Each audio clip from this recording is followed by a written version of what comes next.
Hey, Rex Robinette, Frank's Great Outdoors. I buy a lot of my custom jigs, but I also paint some myself. Here's one that I painted last year. It's a 1/2 ounce with a sickle hook in candy purple. Today I'm going to show you how you can get your supplies and make your own jigs. First things first, let's talk about our supplies. Got this toaster oven at a garage sale for a couple dollars.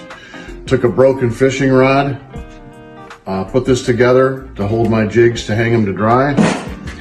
I've got a cup that's got some paint in it, and I'll get into that in a little bit more. And I've just got a little aerator that I feed this to make it a fluid bed. So the first thing we want to do is actually preheat our jigs. So I'll just open this up and hang them in here.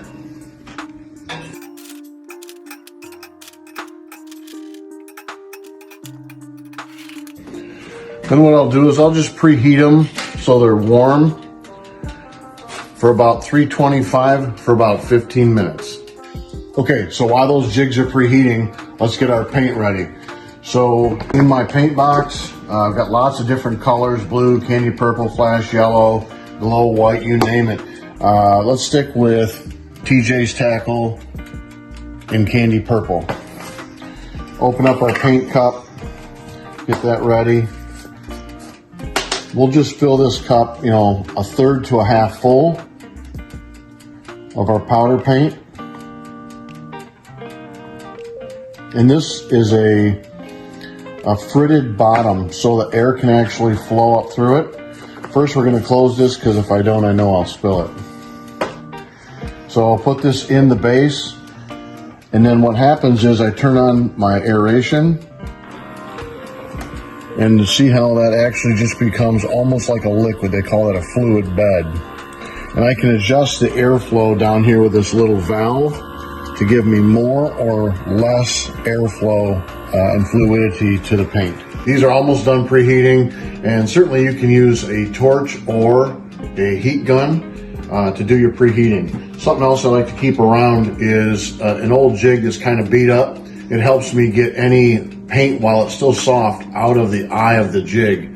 And let's reach inside here knowing that it's hot. Let's grab a jig.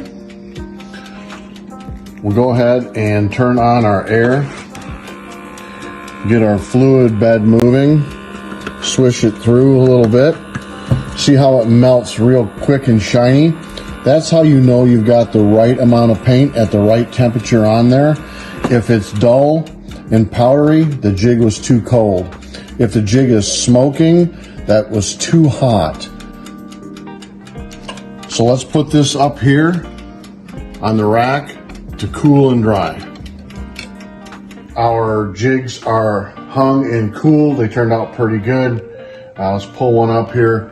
You can see that the eyelet is nice and clear. And what we're going to do is put them back in the oven. And the purpose of that is to anneal or harden the paint. So we'll just simply take them off the drying rack, the cooling rack rather, put them back on the oven rack, space them out. We'll just slide this in.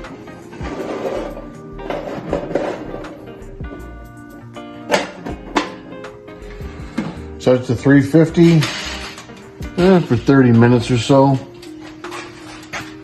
Then we'll come back and check them in 30 minutes. Our 30 minutes of annealing is up. We still want to let them cool nice and evenly. Don't let the jigs touch together, they'll stick. So let's see how they ultimately turned out.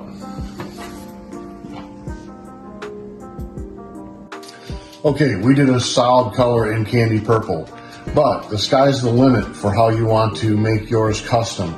This is a two-tone color, chartreuse top, orange belly, kind of a perch pattern. We've added eyes on this as well. So be creative, get up to Frank's Outdoors, get some paints, and make your jigs. Good luck on the water.